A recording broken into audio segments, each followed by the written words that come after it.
Morning, guys. I'm gonna get started. All right, so this is Dexmedetomidine lecture. I guess 99 it was released for ICU use, and then 2008 for procedural sedation. So 17 years it's been around. It's generic now, and you know, this is squarely in our lane. You should know it. It's like you're a pilot and you're gonna take a small little prop plane up. You got to know. You'll be able to walk around it. You got to know all the parts of it. You got to know what to do if something goes wrong while you're in the air. So let's take a deep dive. All right, so it has analgesic, but I wasn't really aware of this. I kind of thought people gave it just to make them sleepy in recovery rooms so they wouldn't feel their pain, but it's actually analgesic. Clearly anxiolysis. There's good data. I'm going to show a lot of the slides on, you know, the particular behind all this, but there's decreased postoperative shivering, post-op nausea, vomiting. The renal protection piece is something I had no idea about, but it's very evidence-based in preventing renal injury. You know, and this is a big thing for us because patients come with diseased kidneys and then they get stressed in the OR, whether it's hypotension or blood loss, and they develop acute tubular necrosis. And apparently, you expose the kidney, those receptors, to this drug prior to the inciting event. There's protection to the kidney, and same in the perioperative myocardial ischemia data, and this has been in cardiac surgery and non-cardiac surgery, well published. Postoperative delirium and agitation in adults and children, decrease intraocular pressure, and along those lines, it's a coupled agent, so it'll decrease CMRO2 and cerebral blood flow and ICP. So those are all board-worthy questions. Decreasing oral secretions. There's really no effect on your respiratory rate or your carbon dioxide responsiveness, and that's very unique. You know, the drugs we use, they make you less responsive to CO2, and this does not. And about 20% decrease in blood pressure. And you know, I think this is relevant because that can be a very good thing, like in a OMFS case, or a spine where you're down fracturing and you want to decrease blood loss. A 20% decrease in your mean will decrease the hydrostatic force and decrease the blood loss. However, if your baseline blood pressure is 90, that will be 18 points lower, and you'll be stuck in the PACU with 70 blood pressure, unable to discharge them. So I think looking at that baseline blood pressure will help you determine who's right and who's not right for the drug. And we talk about therapeutic indexes like propofol. You give a little too much, you're apneic, and you go down the Michael Jackson route. Versus this drug has a very good therapeutic index.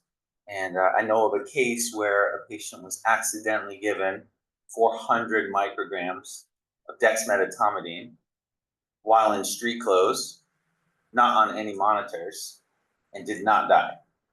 And I think that is the best example of its therapeutic index.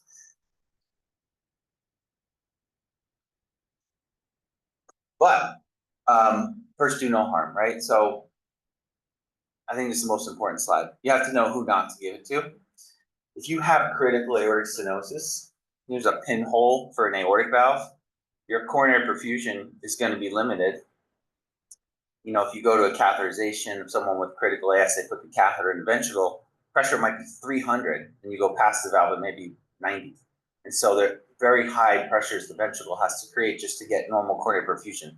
So if you drop that afterload, you can have an event. You know, and I saw this, it was peripheral nerve block, very sick patient, critical AS. Said, let's do this case under block. You know, then we don't have to give any propofol, we don't have to induce general anesthesia. It'll be incredible. So they put a little bit of Precedex in the block. Case was great. Block was super dense. Patient just laid there while they operated on the foot. In recovery room, patient got diaphoretic, bradycardic, hypotensive.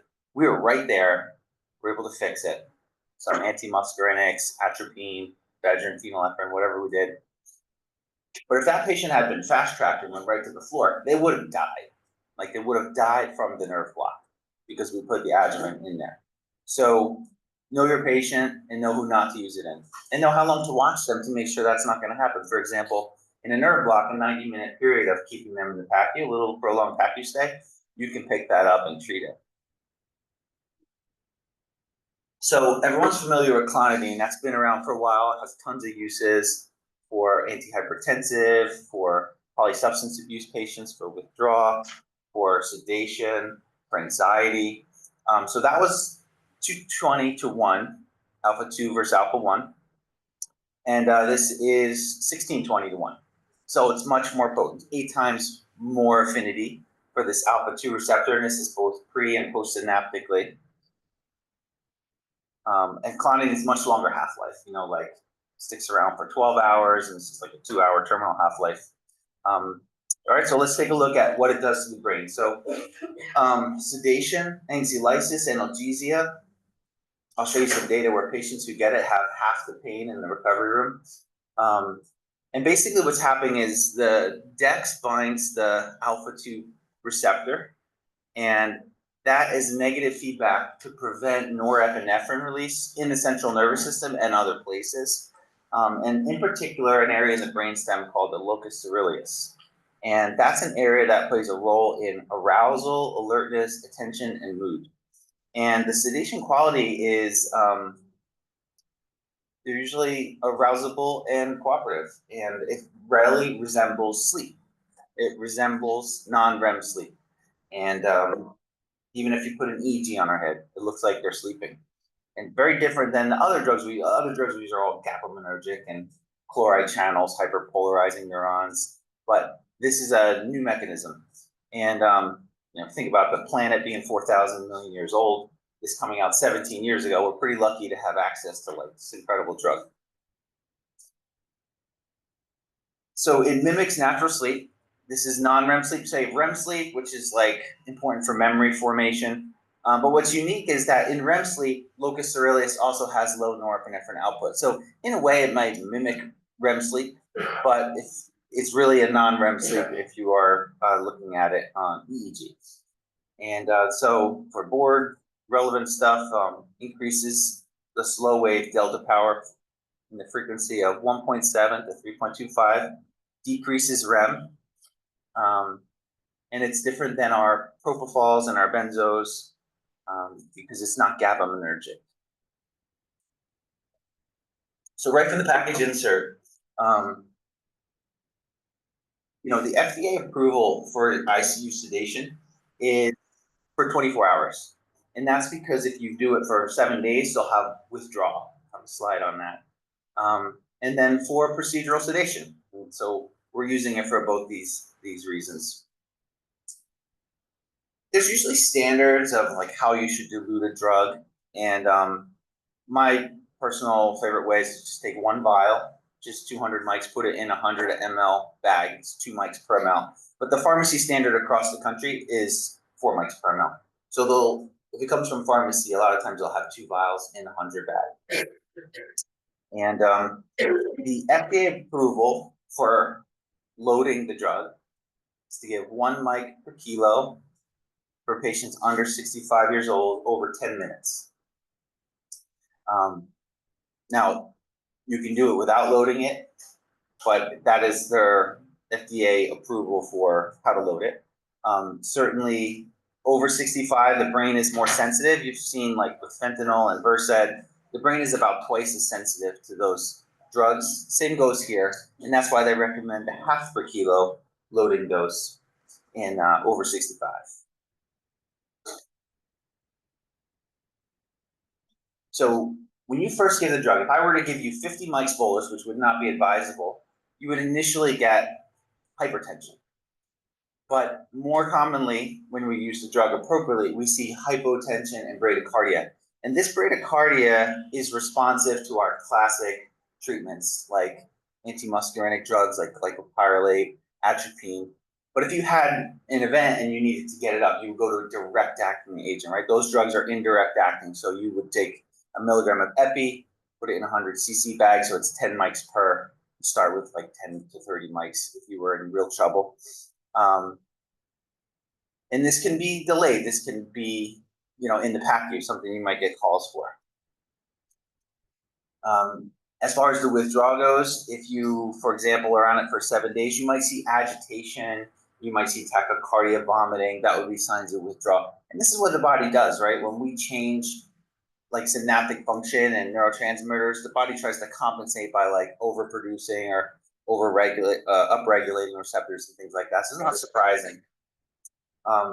It's not like propofol. Propofol, we talk about the arm to brain time. So you give a drug, goes through the right heart, goes out to the lung, goes to the left heart, goes to the brain, and it works.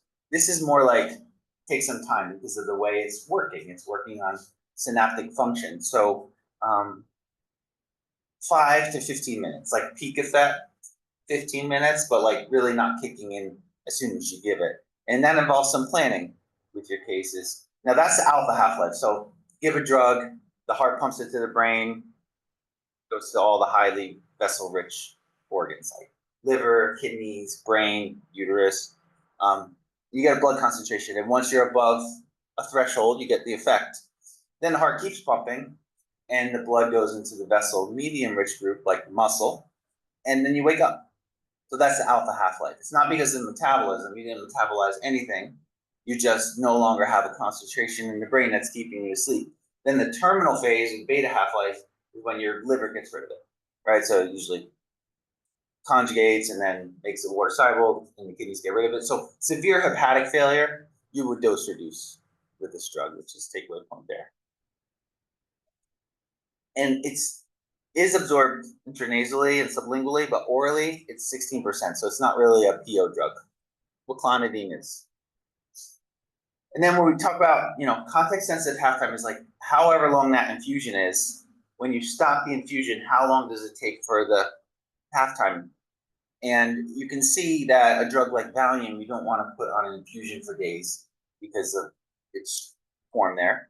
But a drug like remifentanil, whether it's a 12-hour spine or a 30-minute spine, you're going to have the same context-sensitive half-time. Dex is kind of peaking around 2 hours, so this is good. You have a 12-hour case, you don't have to worry about it lingering like some other drugs, but it is going to be twice as long as if it's a 1-hour case, and nowhere near, the shortest is definitely just a bolus dose, right? So a bolus dose with a 6-minute alpha half-life, we usually say 5 half-lives, it's like 30 minutes. So 30 to 60 minutes, it's gone. But once you have it on a pump, then you start looking at how long have you been on the pump. And if it's been 2 hours or more, it's going to be fairly delayed. Now, at therapeutic doses, there is zero change in your CO2 responsiveness. So I hold my breath, my CO2 climbs, my CSF pH drops, chemoreceptors in the medulla say breathe. That sensitivity is changed with propofol, fentanyl, and other centrally acting sedatives. Not the case here. Even in super physiologic doses, no change. So you put someone on a ventilator and you measure the carbon dioxide, they're spontaneously breathing, you give Precedex, no change. So that's pretty incredible. Question is, does it decrease your pharyngeal tone? So propofol, affects your CO2 responsiveness, but it also decreases your pharyngeal tone. Remember all those muscles in there, tensor palatine, genioglossus, they have decreased tone. And so someone who snores, their AHI is 80. So 80 times an hour, they have a hypopnea or apnea at home. You give them propofol, that 80 can turn into a fatal event. Does this decrease pharyngeal tone? So what they're saying, from what I could find, is that in standard doses, not much effect on pharyngeal tone. But if you give somebody a big whack, prolonged infusion, they have a high HI, it could affect that. So it's certainly used cautiously and certainly going to be additive to other drugs that work in that route. The Sedline, the BIS, so we put this EEG on the head, and it gives us a 2-digit score that predicts consciousness. It doesn't predict pain, it doesn't predict movement, it predicts, are they awake? And Zach brought this to my attention yesterday, so we made some slides on it. Dex looks like sleep, but you still may form memories. Like there's some cases of oral fiber optic, nasal fiber optic, where the patient says, "Oh, I remember the scope going in," and to the outside observer, they were sleeping. They were just sitting there, and then they formed some memories. They weren't really nervous about it, so it had the anxiolysis, but they were able to form the memory. So the concern here is they say, oh, I'm just going to use Precedex. I'm going to monitor the BIS. I had a friend call me, he's going to take care of a patient with a propofol problem. So he's going to just use Precedex for a spine. We'll use the BIS. Well, the BIS will not be accurate. Because to the BIS, it looks like he's sleeping. But the patient may be able to make memories. So the biggest concern, right, is being paralyzed and being cut open and not being able to say anything. This is good. We should be fine. Not necessarily the case. Just something to be aware of. That when you, and just a little board review, when you're awake, you have high frequency, low amplitude waves, beta and alpha. When you're asleep, or with propofol and other GABAergic drugs, you get low frequency, high amplitude waves, delta power, and that gives you the 2-digit score less than 40 or whatever. And comes up with that 2-digit number. But here are 2 studies that looked at this and said that, you know, Dex induces EEG resembling natural REM sleep, marked by slow waves with strong alpha dominance. But BIS failed to differentiate between Dex-induced sleep and deeper states of anesthesia. So traditional metrics may be deceptive. And the other study, increased EEG slow wave, reduction in alpha band, key components used by BIS to assess unconsciousness, pushing BIS readings lower, while overall sedation depth may not be proportionally increased. All right, so just to be aware of. I love looking at the cost of these things. You know, we're trying to help the community here by offering care, but to do that, the hospital has to be solvent. So you want to be a good business partner so we can continue to help poor. But you also want to give good care. So it's important to look at costs and how you can optimize it. So 2008, it's already generic, and it's super cheap. It's like super cheap. You don't get much cheaper than this. So $4 a bottle. If you were to go to somewhere and they have the pre-mixed bottles, you'd probably be better off just putting a bottle in a 100cc bag of saline because it's twice as much money. And remember, oh, what's $4? Well, we do 80 cases a day. So 80 cases a day, 5 days a week, 4 weeks a month, 12 months a year, it adds up. A good example of that is Tylenol. PO Tylenol is 26 cents with equal analgesia. So if we do a lot of cases, we'd want to use PO. So I call this is our pharmacy, what we pay here at this center, and it's cheaper than propofol. So that's pretty cool stuff. You can see how it's cheaper to use a bigger bottle than a 20cc bottle for Pro. But I did a little digging about what does the hospital get for, this is an aside, by the way, this is about Sugamidex. Sugamidex is incredible drug. Like, it works way better than Neoglyco, there's no question. Like Neoglyco, later, looks at it recently, it's like a 20-minute, 30-minute peak effect. And there's a lot of delayed paralysis, residual paralysis in the recovery room, and that leads to bad events. And remember, the recovery room may be $1,000 an hour, so if someone's putzing around in there weak, you may have spent more money by trying to be cost effective. However, let's take a look at this example. So Medicaid in New Jersey pays about $1,100 for the OR portion of the appendectomy. Probably the whole DRGs for the ER. ER is like 300 to 1,000. OR portion is about 1,100. The whole hospital say maybe 6,000. But let's take our OR portion. So this OR portion has to cover facilities, has to cover environmental services, it has to cover nursing, has to cover PACU, right? It's a lot of costs there. So if we just say, I'm not going to worry about paralysis because I'm just going to give 2 bottles of Sugamidex, that's already 1/5 of the entire money available for this case. Versus, you know what? Case is getting towards the end. Let me get 2 twitches back. I only need 1 vial. And so 1 vial is half price sale. Half price sale. So there's 3 strategies. 1, you're doing an ankle. Don't give any more rock. Let it wear off. Establish that they're reversed and don't reverse, right? And so how do you establish they're reversed? You have no fade at 5 seconds with tetany, and or sustained head lift, hand grasp, fusion, hip flexion, whatever it is. But you don't always have to reverse. But if you do reverse, consider 1 bottle by getting twitches back, or use Neoglyco rather than just 2 bottles for everybody. And like that example of 80 cases a day. Think about the implications there. It spent hundreds of thousands of dollars. So this was originally going to be a journal club because I came across one study that showed an increased length of stay when using Precedex. And then I found another study that showed no increased length of stay using Precedex. And we're going to compare and contrast the two. So that's this piece of the lecture. But the first study is a retrospective look. So observational, 130,000 patients. That's a big trial. It's a big look at patients. But there could be a lot of bias because it hasn't been randomized and it's not prospective. And what this trial showed was 15-minute increased length of stay. So let's picture a day when you have 8 gastric sleeves in a row and everyone is 15 minutes. That's a significant use of resources.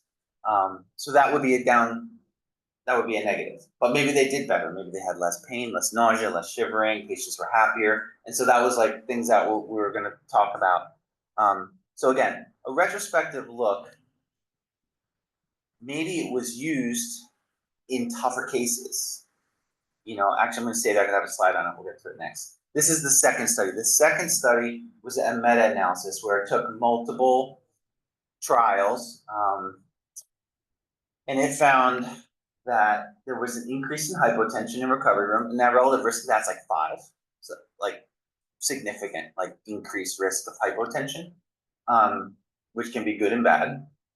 But no real difference in length of stay, time to extubation, residual sedation, bradycardia, and there was a reduction in emergence agitation, cough, pain, shivering, PONV, right? So this one made Precedex in a good light. So a little more about that one. Dex was not associated with increased PACU length of stay. There was clinically insignificant prolonged time to extubation, reduced incidence of emergence agitation, 0.38, like that's a significant reduction in agitation, 31% reduction in cough, 50% reduction in pain. Like you have an open X-lap and I could say I can give you 50% reduction in pain. I think you're gonna want that. PONV, people would rather have pain than nausea. That's how uncomfortable nausea is. Shivering, shivering can give you a heart attack, increases your MbO2 by 400%. If you have a widowmaker in the left main and you shiver, it might be enough to get ischemic, so a reduction there is helpful. And then much higher risk of hypotension and bradycardia. So, what could have happened here? Why did the two studies not agree with each other? So, real world use may be in more complex cases. So maybe when you looked at that hospital, that center, people use Precedex when they're doing bigger cases. And so they're going to have longer PACU stay. So that's one possibility for bias. There was no strict protocol saying use this much Precedex and stop it here, maybe with skin closure. And so there's variability there. So that's another opportunity for bias. Maybe in observational look, there's not strict definitions for PACU discharge versus a study that's prospective is going to say you can discharge from PACU at this set of criteria, right? So lots of opportunity for bias. And I'm not trying to sell this one way or the other. You saw my slide where it was like this. I don't know if it increases length of stay or not, but we can come up with strategies to prevent prolonged PACU stay. Like don't give a big whack at 50 mics at the end of the case, knowing that, I told you the half-life is 6 minutes, and so it's 60 minutes. It's you're sleepy for 4 hours in the data, but the first hour is you're most sleepy. So maybe you don't give it at the end, especially if protecting the kidney you should give it at the beginning. So maybe load it and run it through the case. But you always use any drug package insert is going to say use your lowest effective dose. They're going to say if you're at your endpoint, right, total knee, and the patient's eyes are closed and they're chilling at 0.1, leave it there. You don't need to be at 0.7, 0.8. Same thing with phenylephrine infusions. A lot of times I'll come in the room, patients on 0.9 of phenylephrine infusion, which you look at the rate per hour, it says 60. I said to the resident, would you use 6 syringes of phenylephrine every hour? Absolutely not. That would be so much drug, right? You have to keep opening pre-mixed syringes and use 6 per hour in a 9-hour case. So we get like immune to that, but you want your lowest effective dose, you know, and in those cases, did you give enough volume? You have too much anesthesia on, maybe put a BIS monitor on and keep turning the volatile down until the BIS hits 40, and now you're giving half as much vasodilatory anesthetic, you can lower the phenylephrine. So with Precedex, you're gonna have less norepinephrine output. That's gonna decrease your blood pressure. So if you can use less drug, you'll have less hypotension. So the hypotension bradycardia is dose dependent. So come up with your endpoint and use a sedation scale, whether it's like Ramsey, RAS, POS, whatever. And if the patient has no anxiety, no pain, and their eyes are closed, keep backing off. You know, you don't need to stay at the higher dose because you'll have less hypotension.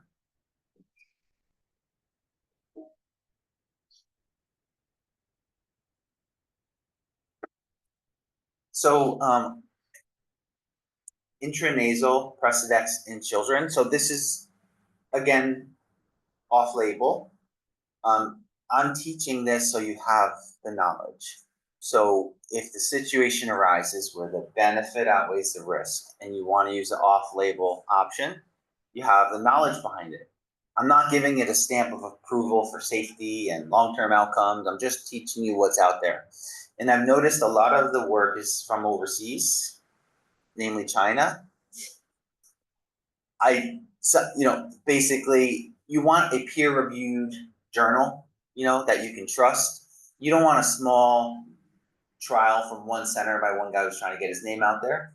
And so take it with a grain of salt if it's not from a big peer-reviewed journal. It may be great data, it may not be. So the use of intranasal Dex as a pre-medication has been studied in non-surgical pediatric patients with a dose of 2 to 3 mics per kilo and the onset 10 to 30 minutes. So maybe it'd be a good way, oral midazolam is incredible, so we don't always have to go here, but this is another option. This is just, I wanted to show a little bit of the work around the cardiac protection and the troponin increases. So Dex can reduce CKMB and troponin concentrations and shorten length of ICU stays for patients undergoing cardiac surgery with pulmonary bypass. And the mechanisms for that I'll get to. And then the kidney piece, this is very, very strong data now. And the mechanisms are, I haven't heard a lot of these, but pretty profound that there's so many different mechanisms to protect the kidney. So some caveats though, you want it before the ischemic insult.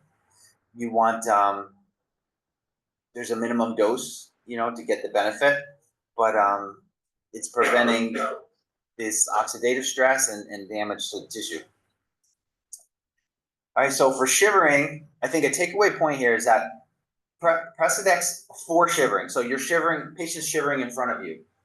If you want to give them Precedex, it's not going to work better than Demerol. So I don't think I would reach for it. And the reason is you have to give a 0.5 mic per kilo according to the data. Now that people may have different experiences with it, but if I'm going to give someone a 0.5 mic per kilo in the PACU, I'm going to prolong my PACU stay. I'd rather give them 12.5 of Demerol and have equal efficacy. But again, it's another option. And if you use Precedex during the case, it's going to protect you from the shivering. So I think that's key takeaway point.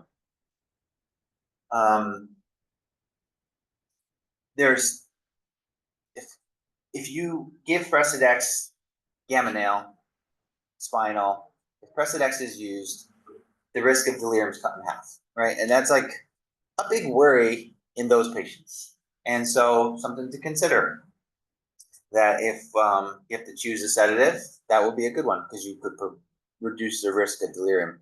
And in children, the prophylactic use of dexmedetomidine was associated with a reduction of emergence delirium. And in this work, it was a mic per kilo. But again, maybe dose dependent, and you may get some effect at a 1/4 mic per kilo. And so look at the data, come up with strategy. But there's evidence for delirium in adults and children, and maybe even postoperative cognitive decline, which is more of a long-term risk. And so more to come on that. All right, so again, I'm not telling you to put Precedex in your spinals today or in your epidurals, but there may come a time where you say, you know what, I need another 2 hours on my spinal, and I think the benefit outweighs the risk to use this off-label in this situation, because I don't want to put this patient to sleep and I don't want the spinal to wear off, and you may want to use it. Or this was popular during COVID when drugs disappeared and like they didn't have fentanyl for a while, so they added dexmedetomidine to the spinal, and I do think it's going to have a role, and I'm not too worried about the risks, but I have to be very clear that I'm not advocating for it. I'm just trying to teach you about it so you're ready for it, and there may be times when you want to use it. So intrathecally, now I emailed pharmacy at midnight, got the wrote back, but I don't know if ours is preservative free here, but you have to use preservative free Dex. Jared, Kim, Burke, Greg, anybody know? I don't know. It didn't say in the bottle, so I'll find that out. But 5 mics. So what is 5 mics? 200 mics is a cc. So if you take a 1 cc syringe, one of the 10 lines is half of that. You want half of that for 5 mics, and obviously it has to be diluted in something. But if you're gonna be giving some local anesthesia, I'll probably just put it in there. They weren't real clear on that in methods, how they diluted it. So this was 1,400 patients from 25 studies comparing placebo to intrathecal dexmedetomidine. Sensory block was increased by plus 2 hours, motor block by 2 hours. Ooh, this could have a role in accreta, right? Like, we need a spinal, we're worried in case it's gonna go a little long. We don't really want to put an epidural because we don't want to get saddle block while we're putting a catheter in. Maybe there's a role there. Maybe there's a role in a revision hip with, you know, a surgeon who may take 5 hours, right? And so those are kinds of things that I thought about when I read this. A little bit quicker onset. I think this endpoint is huge. Delayed time to first analgesic request. If you're the PACU nurse, so you're going to be happy that you didn't get one request for an analgesic for 4 hours. I think that's pretty cool. But again, it's going to increase the risk of hypertension and bradycardia. So don't use it in patients who that's going to be a problem for. So should you lower your spinal dose when using IT Dex? Dex prolongs, intensifies sensory motor block. It reduces ED50, ED95. So ED50 is 50% of patients that get the effect. ED95 is more relevant to us. We don't want, let's take a MAC, for example. We don't want 50% of our patients to move. So why do we talk about MAC? Like, oh, I have one MAC on. Well, I don't want half my patients to move. We talk about the ED95. Okay, I don't want 95% of my patients to move. That's good. The ED95 is extrapolated from the ED50. ED50 is easier to study. You need smaller sample sizes. But in a MAC, for example, 1.3 ED50 is ED95. So if the MAC CVO is 2.2, the increase is to 2.6, that's ED95. So same thing here. It's going to reduce how much drug you need, is the bottom line. And there's some work that maybe you would reduce your UB to 10 to 11 milligrams. So what is that in heavy? It's like 1.4 instead of 1.6, something like that. Instead of like 2.4 of ISO, maybe 2, something along those lines.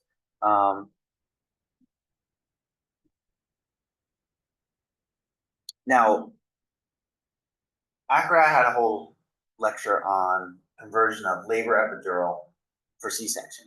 And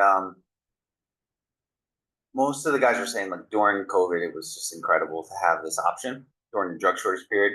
And this super dense block, moms were chill. So there was less maternal sedation needed, and you needed a lot less local. But again, I'm not really advocating at this point, but I want you to be aware of it. At this point, I would say low quality of evidence and not enough safety data, but initial work is like, the APGARs are fine, but there's risk there. There's a risk for lower fetal heart rate variability. There's a risk for decreased neonatal APGAR scores transiently. Maternally, it seems okay, although if you got a dehydrated mom who's getting lidocaine epidurally, they're going to get hypotensive more than someone who's not dehydrated and getting a lot of lidocaine. So let's talk about epidural Dex. So Yeah, I bet ours is, but I'm gonna get back. Like, for example, with dexamethasone, same thing. When you add it to a block, it's supposed to be the preservative-free version, not the one with alcohol in it, which is neurotoxic. So adding to the epidural will increase the quality and duration. It'll increase sensory motor block. It'll provide maternal sedation and anxiolysis, and it could cause bradycardia, hypotension, especially with fast administration. And this same thing, lowest effective dose. It could make mom sleepy, but again, pretty safe as far as sleepiness goes, as far as breathing. And airway reflexes are maintained too. Propofol does not maintain airway reflexes. Apparently, Dex does, and so that's good with full stomach patients. That's a better option, I should say. Not perfect, but limited use, and the fetal effects are still under investigation. How would you do it? This is just what I saw out there. Again, grain of salt, but take your normal volume and add to it 25 to 50 mics. Does that sound about what you did, Jared, in your experience? 25, yeah. Less is more. I think Harry was telling me, when you talk about like these doses, you can kind of look at it from the view of what is the IM dose? 1 mic per kilo, right? And so you would never go above what you would give someone IM because it's going to be absorbed in a similar fashion. So, and I'm not telling you to go to 1. This is a quarter per or a half per. But I thought that was a good way to look at it.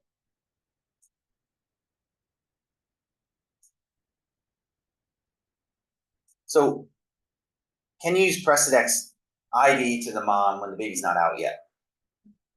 And the answer is, so let's take a polysubstance abuse patient who's freaking out and you want to put a spinal in. That might be the patient to use it in, right? That's where the benefit outweighs the risk, because we know GA has a 16-fold increased risk of airway stuff, blah, blah, blah. We want to do Neuraxial. She's not going to let you. You don't want to give her fentanyl and Versed. So this is the patient I would reach for. So IV Dex, baby's still in. What's the data there? Dex is considered safe for the mom. It offers sedation and anxiolysis, analgesia without respiratory depression. Hypertension, bradycardia should be monitored. But it does cross the placenta, so the baby will be exposed. But is that okay? It seems so. It seems the baby's still okay. We are spoiled here with neonatal ICU doctor in the room. It's an incredible reason to have a baby here versus like a community center where there's a weekend warrior just trying to make extra money. It's just a regular pediatrician, not really airway specialist. So baby comes out floppy here, it's like no big deal. But when you're alone next year or the year after at a community center, they're gonna look to you when the baby's not doing well. And so you want the babies to do well. When I was at Little Community Pace, I would do whatever I could to do a spinal because I didn't want to do general and baby come out floppy, and now it's my deal. Can't call doctor, we're gonna cough. It wasn't this hospital. So there's a question if the babies will have a little lower APGARs, a little lower heart rate variability. But it seems it's probably going to be okay as this comes. But I want you all to be aware that you wouldn't just give Precedex to everybody, but when you need it, that example, probably substance use, mom won't cooperate, maybe go there. I've seen studies that show that it crosses the percent, although the ones that I've seen that make it, and it doesn't tend to be on rodents. I'm curious where you found that information. Yeah, that's a good question. I mean, I added this slide last night. Don't recall, but I'll provide a reference. But they talk about the fetal maternal plasma ratio. Sounded convincing. IV several sets of patients where it avoided doing the general maternal anxiety, and a couple of babies came out a little sleepy, but I think that was for other reasons. So when you're giving like a 60 or 80 kilo woman 10 or 20 mics of Precedex, what the fetus actually sees is very small, and having to see neonates, they would keep crying probably at that effect. That's a great perspective. That's a great perspective. And my point with it all is just use it when it's the benefit outweighs the risk. And and a lot of the work that I saw, the babies look good. But I just want to make it clear that it's still being worked on. So APGAR scores are generally unaffected in reported cases, especially when low doses are used, just like we said. So the clinical guidelines, expert recommendations. Most clinical guidelines recommend caution with Dex before delivery, but it can be reserved for special cases, high anxiety patients, unable to tolerate other sedatives, using low doses, like maybe don't load it, maybe, again, common technique is to take 2 mics per ml solution, so 200 mics in a 100 bag, put it in a syringe, and give little boluses, right? So that would be not how the label describes it, but if you think about a mic per kilo over 10 minutes, 70 mics. So that means over 5 minutes, it's 35 mics. So over 2.5 minutes, 18 mics. Over a minute, 9 mics. So if you gave 4 mics here and there, you're kind of giving an infusion. I know like Brian will watch, every time he hears a blood pressure cycle, he knows it's been 3 minutes and he'll give us the next little bolus. But if you give 25 to 50 mics as a bolus, you will have the risk for hypertension initially and more pronounced bradycardia. That's a reflex bradycardia in that situation. So if you accidentally gave 100 mics, you're going to have a problem. If you gave 2 to 4 mics here and there, you'll probably be fine, but it's a little easier to put it on a pump. So just to throw that out there. John, I know it'd be weird where we routinely use needle, for blood pressure. Would you recommend just going straight to ephedrine? Yeah, I think it's all kind of on the clinical scenario, but there's some like fetal blood gas work that ephedrine is second choice, and so right. As long as the heart rate's okay, if they're bradycardic, I would use ephedrine, but it's usually not that pronounced early, so it's situational. So nerve blocks, and I don't have much experience here, but this is what is out there. 32 trials, 2,000 patients. It increases sensory block by 50%, motor block by 50%, decreased opioid consumption by a significant portion, and increased onset. And this is basically off-label use. It was also mixed with dexamethasone. You guys, regional people, agree with that? You can also add dex. So dexamethasone 4, and then 25 to 50 mics. Is that what you guys have been doing, Darren, Harry? Yeah, I will never go. Good. Good. I very rarely do this. 25 mics. Perfect. And that's a heck of a lot cheaper than Exparel, right? So Exparel is $19 per cc. We use 10 to 20 cc's, $200 to $400 versus $4. But when you see relative risk in the whole numbers, that's a higher risk. It's not like 50%, it's like a couple 100%. So, and hypotension 5 times more likely. And so this is the key point. You gotta watch them for 90 minutes. So, you can use it as long as you're around. You wouldn't kick them out the door at the surgery center because they have no pain. You didn't put them to sleep, and you're like, oh, fast track them. You got to keep an eye on them. So that comes up to utilization, but if it gives you 10 milligrams less morphine, that's a good thing, right? To that point, now that we're doing more blocks and floors, I very rarely press this. You will see it. Yeah. Even 25 may not be substantial, but to your point earlier, if the patient has a little bit of AS or something else, they get that hypotension, they miss the whole blood pressure, they'll take in. Be careful. Just monitor things. Such a takeaway point. Like, first, do no harm. Like, you just never want to cause harm. It's like our main goal. Walking in, don't kill anyone. Be careful. All right, so neuromodulation, so you're doing a spine, is it good or bad or indifferent? So pretty much minimal effect on SSEPs, minimal effect on MEPs. In fact, it's gonna allow you to use less gas, and that's gonna have a beneficial effect on SSEPs. So it gets a thumbs up for spine neuromonitoring. And that's my final slide. Couple yoga quotes. Yeah, so basically it's 6 minutes alpha halftime, so 5 half-lives would be like wake up time. It's pretty much liver. It's like if your liver's shot, yeah, it seems okay. But if the liver's shot, you can still use it, but reduce the dose. So, yeah, that's it.